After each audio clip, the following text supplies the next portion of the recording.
In the quiet luxury of Crestview Hills, perfection is a mask, and every secret comes with a price.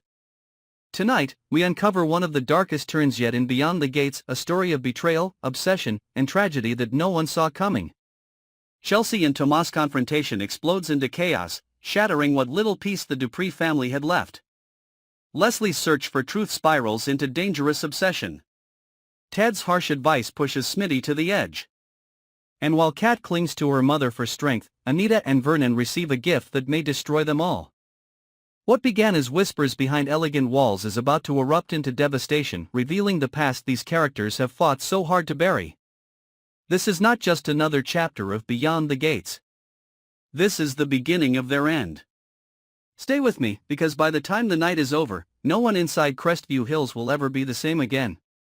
In the quiet perfection of Crestview Hills, silence is a weapon, and every smile hides a scar. For months, whispers have slithered through the manicured lawns and marble halls, hinting at something deeper, darker, something that even the Gates couldn't keep out. Chelsea had always been the calm one. The poised, confident woman who never lost control. But behind her graceful demeanor lies a history of betrayal that began long before Tomas arrived. Years ago, when the Dupree family still stood united, Chelsea was Vernon's trusted assistant, a woman caught between ambition and loyalty. She'd seen what power did to people. She'd watched Anita build an empire of reputation while Vernon built one of secrets. And then Tomas came. Brilliant, charming, persuasive, the man who could make anyone believe his lies. Chelsea believed his, too. What started as professional respect became something dangerous, forbidden. But Tomas never came to Crestview Hills for love. He came with an agenda, one buried in the past of the Dupree family, one that could unmake them all. Now, months later, that past claws its way back. The dinner party was meant to be a celebration, a rare moment of unity. Instead, it became a stage for confrontation. Beneath the chandeliers, with every guest watching, Chelsea confronted Tomas about the documents she found, records of financial transfers, hidden names, the faint signature of someone she thought she'd buried long ago. Tomas didn't deny it. He never needed to. His silence was louder than confession. And as the truth cracked open between them, so did their composure. The air turned electric, voices sharpened like glass. Every word between them carried years of guilt and longing, and when the shouting ended, only silence remained, the kind that feels like the aftermath of an explosion. Across the estate, Leslie was losing herself to her own discovery. A single photograph, tucked away in a forgotten drawer, had ignited something obsessive inside her. It was a picture of Anita young, smiling, holding a baby that wasn't Vernon's. Leslie's mind spiraled, trying to piece together what it meant. Every hallway she walked felt like a corridor of secrets. She stopped sleeping. She stopped eating. The truth consumed her, whispering that everything she thought she knew about the Duprees was built on lies. Meanwhile, Ted, the family's quiet observer, always on the edge of things, tried to steady Smitty, who'd become reckless after a series of bad choices. Ted's advice was harsh but necessary. If Smitty didn't walk away from the Duprees now, he'd be destroyed along with them. But Smitty couldn't. He was in too deep.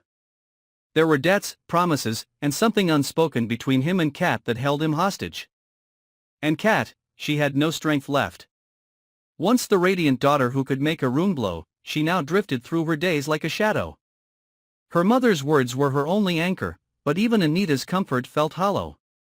Kat's trust had been shattered by the very people she loved most.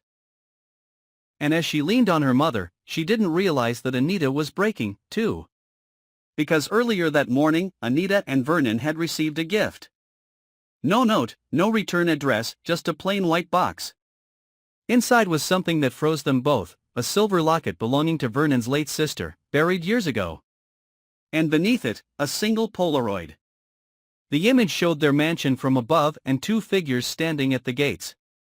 Watching. Waiting. By nightfall, the entire household was trembling.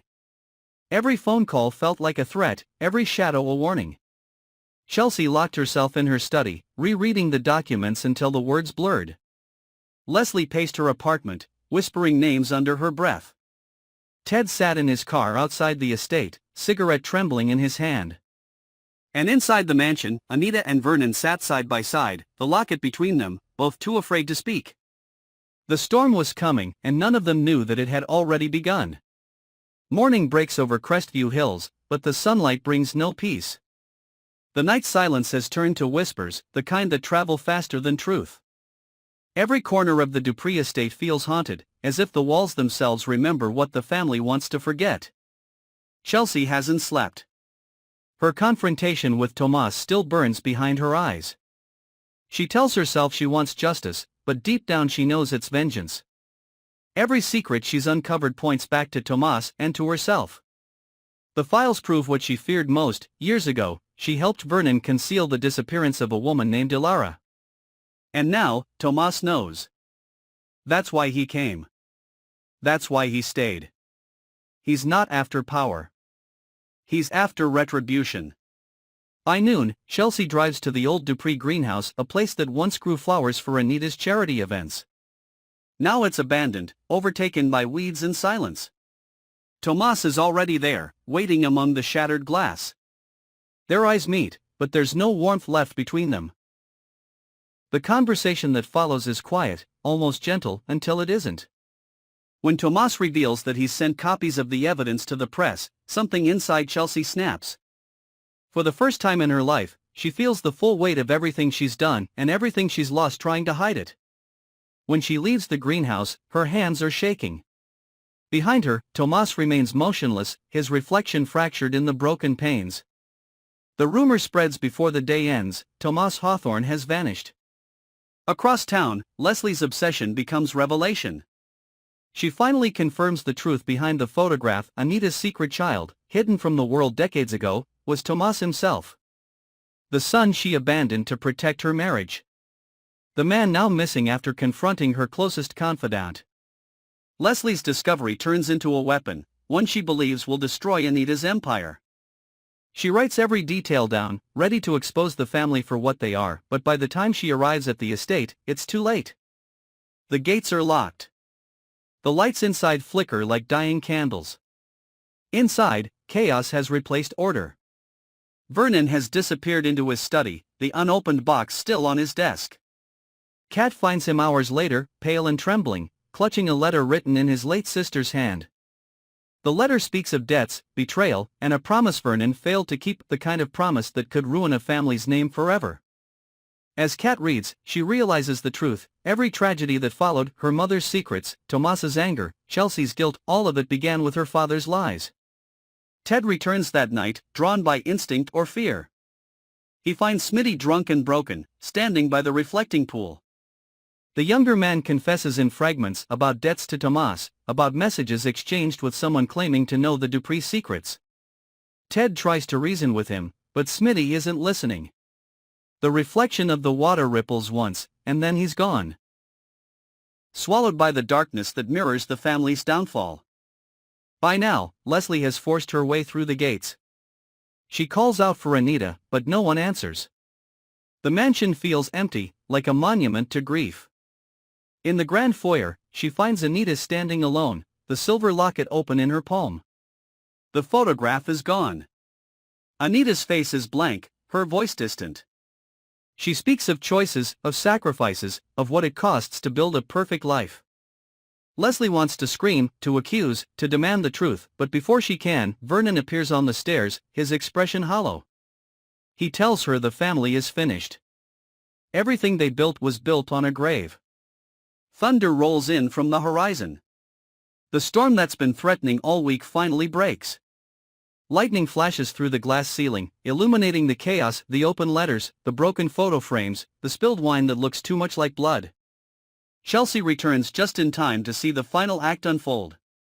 Her eyes meet Anita's, and in that instant, she understands everything. Tomas was Anita's son. The child she never meant to lose. The man she unknowingly helped destroy. The sound of glass shattering drowns out everything else. The chandelier falls, tearing through the air like judgment. When the dust settles, the estate is silent again, but it's not peace.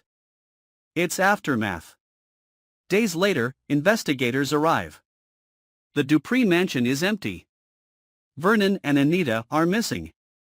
Leslie's notes are gone. Ted has vanished. Chelsea's car is found at the edge of Crestview Lake, keys still in the ignition. The only sign of life is a single Polaroid, left on the dining table. The same photograph from before, but this time, the two figures at the gate are gone. The gates stand open, waiting. Crestview Hills returns to its quiet perfection. The neighbors say nothing. The lawn is trimmed, the lights restored, the gossip forgotten. But when the wind blows through the iron gates, it carries whispers of what really happened. The kind of story no one dares to tell aloud. And somewhere beyond those gates, the ghosts of the Dupree family still linger, trapped between their lies and the lives they tried to protect. Because in Crestview Hills, secrets never die. They only wait to be found again. When the storm finally ended, Crestview Hills stood silent, a monument to everything the Duprees tried to hide. The glittering mansion that once hosted the city's elite was now empty, its windows shattered, its halls echoing with memories. No one spoke the family's name anymore, but everyone remembered the night the lights went out. That night when ambition turned to ashes, when love became a weapon, and when truth demanded its final price. Chelsea's name disappeared from the papers. Some say she ran away, others whisper that she didn't make it past the lake. But those who knew her best believe she simply couldn't live with what she'd done. The woman who once stood for control was consumed by the chaos she helped create. Tomas's fate remains uncertain. His body was never found, only fragments of a letter addressed to Mother. A confession, maybe. Or forgiveness. No one knows. But those who have read it say the words bled with sorrow, the kind that comes from a lifetime of being forgotten. Leslie left Crestview Hills soon after. She tried to sell her story to the press, but every door closed in her face. The truth she fought so hard to expose became her curse. Rumors say she still keeps the photograph locked in a drawer, unable to look at it because every time she does, she swears she sees new faces in the background. Faces that weren't there before. Ted vanished without a word. His house was left untouched, as if he meant to return. On his kitchen table, authorities found an envelope marked for Smitty. Inside was a simple note: some debts can never be repaid. The handwriting shook, but the message was clear. As for Anita and Vernon, no trace was ever found. Some say they fled the country. Others believe the truth was buried with them beneath their own estate. But on quiet nights, the caretakers claim they still hear music drifting from the ballroom, Anita's voice, soft and mournful, echoing through the empty halls. Crestview Hills has returned to its perfect calm. The lawns are cut, the fountains shine, and new families move into the houses once owned by the Duprees. But something feels different, colder. The neighbors never stay long. They complain of strange noises, of lights flickering on their own, of doors opening in the middle of the night. And always, the same question lingers in the air. What really happened beyond those gates? Maybe the truth is that the gates were never meant to keep danger out. Maybe they were built to keep something in: the guilt, the memories, the ghosts of a family who had everything and lost it all. Because in Crestview Hills, the past never stays buried. It waits, patient, quiet, and cruel, for someone else to open the gates again. And when that day comes, history will repeat itself. Until then, the wind carries their story, whispering through the trees, reminding us that even in paradise, darkness finds a way to return. If you found this story haunting, don't forget to like, share, and subscribe for more deep breakdowns and dark retellings from beyond the gates. Because the story isn't over. It's only waiting for you to step inside.